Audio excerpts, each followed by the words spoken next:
The restaurant was buzzing with soft music and the clinking of glasses, but he barely noticed. Billionaire Ethan Cole sat in the corner booth, a man known for his power, wealth, and the cold distance he kept from the world. His eyes, though sharp and commanding, held a shadow of sadness, one that no amount of money could fix. Across from him, his 8-year-old daughter Lily sat in a custom wheelchair, her face bright but her legs unmoving. It had been over a year since the accident. He had flown in the best doctors from around the world, spent millions on therapies and experimental treatments, but nothing worked. Nothing brought Lily back to her feet. As a waitress walked over with their drinks, Ethan barely glanced up. She was young, maybe in her mid-20s, dressed in a simple black uniform with a name tag that read Maya. Her eyes were warm, but there was something more, something steady and knowing behind her calm smile. She placed the drinks on the table, then turned to Lily and spoke to her gently, asking about her doll, complimenting her sparkly shoes. Lily giggled. It was the first time Ethan had heard her laugh like that in months. Then Maya looked at him. Not with fear or admiration, like most people did, but with quiet certainty. "I can help your daughter walk again, sir," she said. Ethan raised an eyebrow, surprised and slightly annoyed. Was this some kind of joke, another scam? He had heard it all before, but Maya didn't flinch. She stood her ground, her eyes never leaving his. "I'm not a doctor," she added quickly, sensing his doubt. "But I know something they don't, and I've seen it work." Ethan studied her, torn between dismissing her outright and something else, a strange, unexplainable pull. He wasn't a man who believed in miracles, but there was something about this waitress that made him pause. Who was she? What did she mean? And what exactly was she offering? Before he could ask, she handed him a small card. On it was a name, a place, and a time. "Come if you're ready to believe," she said, then turned and walked away, leaving him holding a decision that could change everything. Ethan sat frozen for a moment, the card still resting in his hand like it weighed more than it should. The name on it didn't ring any bells. Solace Ridge, followed by an address in a small town he'd never heard of. No title, no credentials, just a place and a promise. He looked up to find Maya, but she had already disappeared behind the swinging kitchen doors. For someone who had just made an unbelievable offer, she seemed in no hurry to explain herself. That night, after putting Lily to bed, Ethan sat alone in his study. His glass of whiskey sat untouched. The card lay on the desk, and no matter how hard he tried to ignore it, his eyes kept drifting back. He pulled out his laptop and searched for the name. Nothing official came up. No clinics, no specialists, not even a website.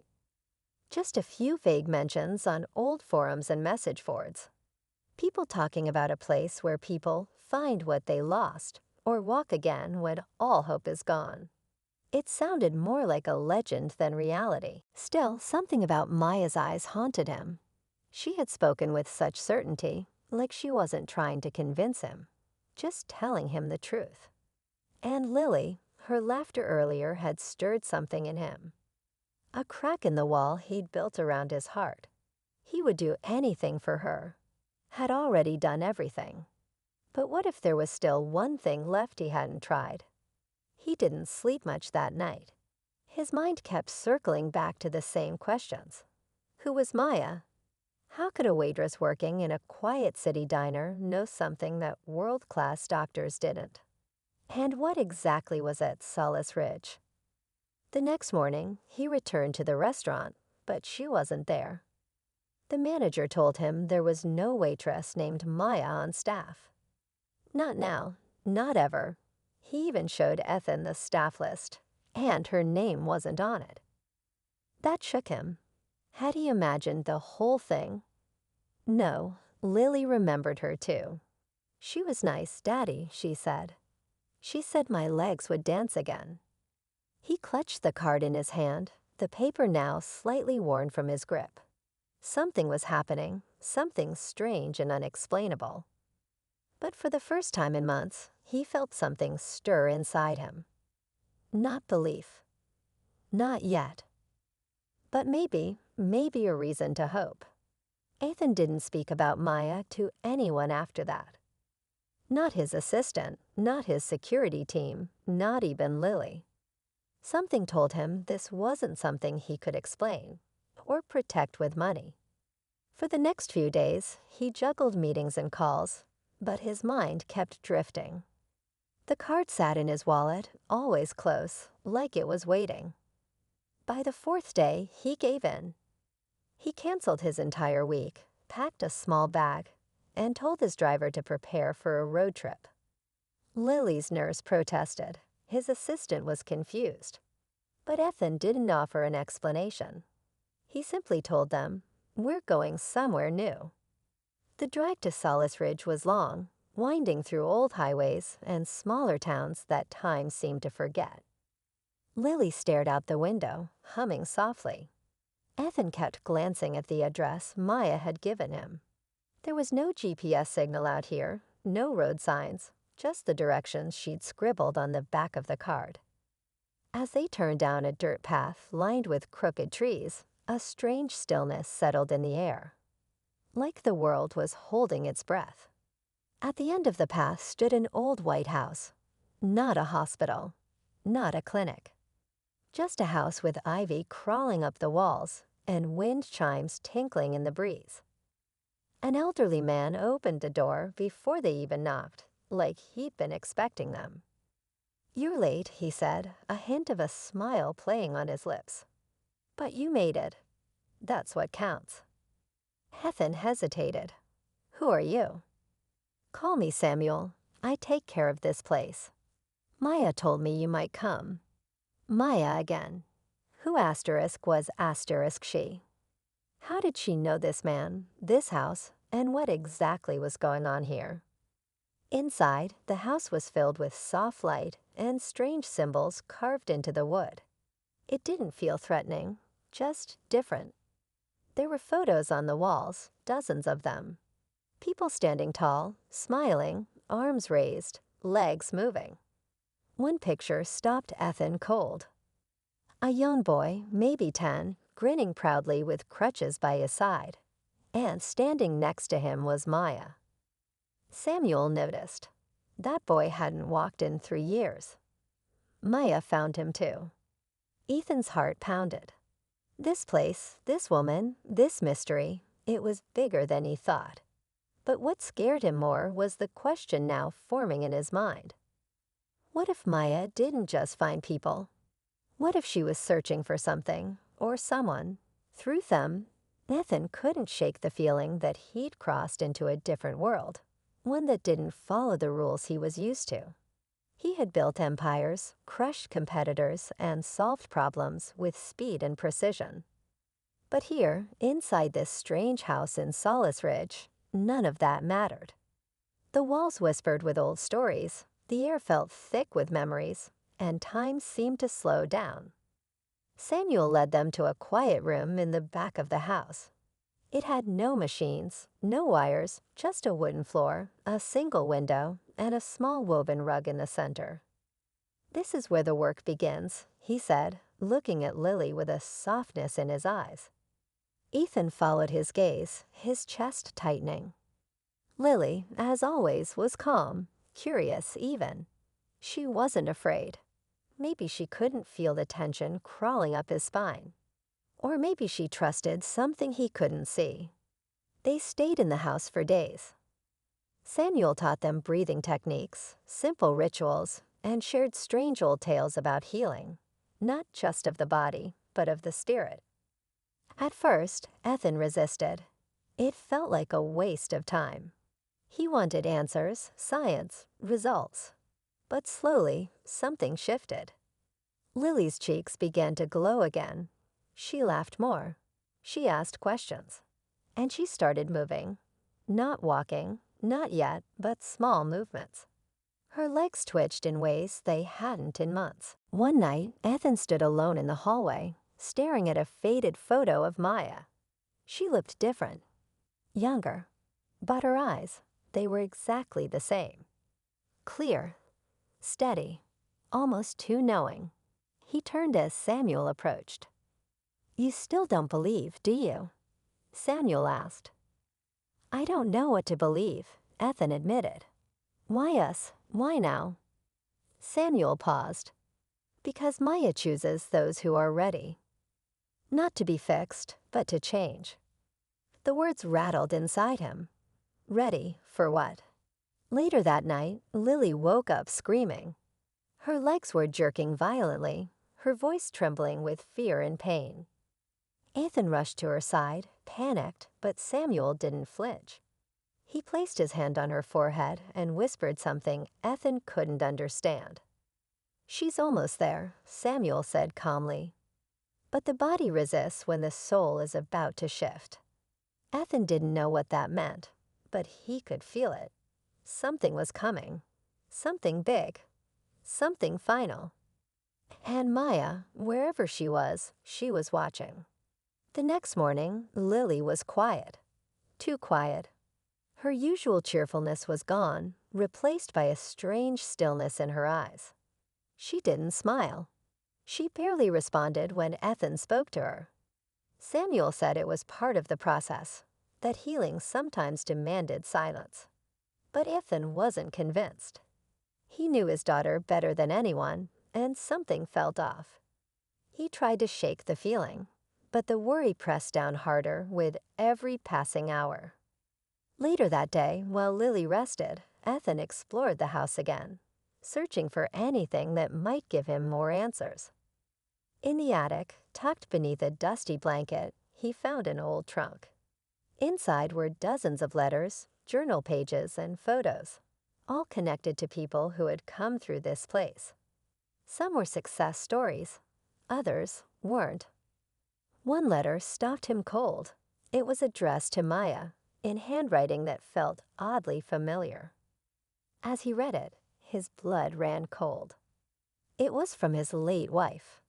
The letter was dated just months before the accident that paralyzed Lily. It spoke of a place called Solace Ridge, of a woman named Maya who helped people let go of what they thought was broken. His wife had come here once, alone. And in the letter, she had written something Ethan had never heard her say before. Asterisk, if anything ever happens to me, promise me you'll bring Lily here. Maya knows. Asterisk. Ethan's hands shook as he read it again. His wife had known about this place, about Maya, and she'd never told him. The pieces started falling together in ways he didn't like. This wasn't just about Lily. This was about something bigger, something that had started long before he ever stepped into that restaurant. He stormed downstairs, clutching the letter, demanding answers from Samuel. But Samuel didn't look surprised. "She came here looking for peace," he said softly, "and she found it. But she also left behind a promise, one that Maya took seriously." "What promise?" Ethan snapped. Samuel hesitated. That Lily would finish what her mother started. Those words hung in the air like a storm cloud. Ethan felt the ground shift beneath him. This wasn't just about healing anymore. It was about legacy, fate, and choices made long before he understood the game he was part of. And suddenly, he wasn't sure who had really brought them here, him or someone else. Ethan barely slept that night. The letter from his wife sat heavy in his pocket, like it was pulling at something buried deep in him. All the power, the money, the years of searching. And yet, somehow, she had known the answer all along. He sat by Lily's bedside, watching her breathe softly, her hands curled under her chin like she used to sleep before the accident. But even in rest, she looked different now. Stronger, like something inside her had shifted. Just before dawn, the wind outside began to howl. The chimes on the porch clanged wildly, and the house creaked as if it were alive. Samuel appeared in the hallway, his face pale. "It's time," he said quietly. Ethan carried Lily to the same room where it had all started. The floor was warm, the air charged. Samuel lit a single candle, its flame steady despite the wind outside. Lily opened her eyes and looked around, not with fear, but with something else, understanding. Then Maya walked in. Ethan stood up instantly. She hadn't aged. Not even a little. Same soft voice. Same steady gaze. "Maya," he said, almost a whisper. You were real." She smiled gently. "You were never meant to believe in me. You were meant to believe in her." Lily looked at Maya and nodded like she knew her, like they'd met before. And then, without warning, she sat up. Slowly, she swung her legs over the side of the bed. Ethan's heart stopped. She paused, focused, and with trembling effort, placed one foot on the floor. Then the other. She stood. Not perfectly. Not with ease. But she stood, holding Maya's hand. Tears filled Ethan's eyes. Every moment of pain, every sleepless night, it had led to this. His daughter, who hadn't walked in over a year, was standing in front of him. But just as he moved forward to hold her, Maya let go of Lily's hand. And in that moment, she began to fade, her outline softening, her features dissolving into light. "Maya," Ethan shouted. She looked at him one last time. "She doesn't need me anymore," she said. "And neither do you." And then she was gone. In the silence that followed, Lily turned and took her first step toward him, alone. But what Ethan didn't see was the flicker of light outside the window. A child watching from the shadows. Waiting. Ethan knelt down as Lily took another shaky step toward him. Her little arms wrapped around his neck, and he held her tight, overwhelmed by something he hadn't felt in a long time. Not just relief, but clarity. All the years of control, of trying to fix everything with logic and force, had brought him nowhere. But this quiet moment of trust, of surrender, had given him back what he thought was lost forever. The days that followed felt like a dream slowly becoming real. Lily continued to walk, one step at a time, each day stronger than the last. Samuel never explained what had happened in full, not in the way Ethan might have wanted. There were no scientific names, no files or charts. Just wisdom passed in looks, in small moments, and in stories Ethan was finally willing to listen to. He learned that Solace Ridge wasn't just a place. It was a passage. A space people only found when they were truly ready to let go of what they thought healing was supposed to look like. Some came to walk again. Others came to forgive, to change, to remember. Maya had been a guide for many. But she only appeared to those on the edge of something deeper, those who were willing to lose control in order to truly find themselves. Ethan and Lily left Solace Ridge quietly, without ceremony. As they drove back through the winding trees, Ethan looked in the rearview mirror one last time. The house was no longer there. Just sunlight streaming through the forest, as if it had never existed. Back home, the world moved on. Share prices rose and fell. Meetings were rescheduled, and the city never stopped buzzing. But Ethan did. He stepped away from his company, chose time with Lily over boardrooms, and began writing down everything. The story, the journey, the change. Sometimes people would ask him about the miracle. How it happened, where it happened, who helped them. He would smile and simply say, "A waitress changed our lives."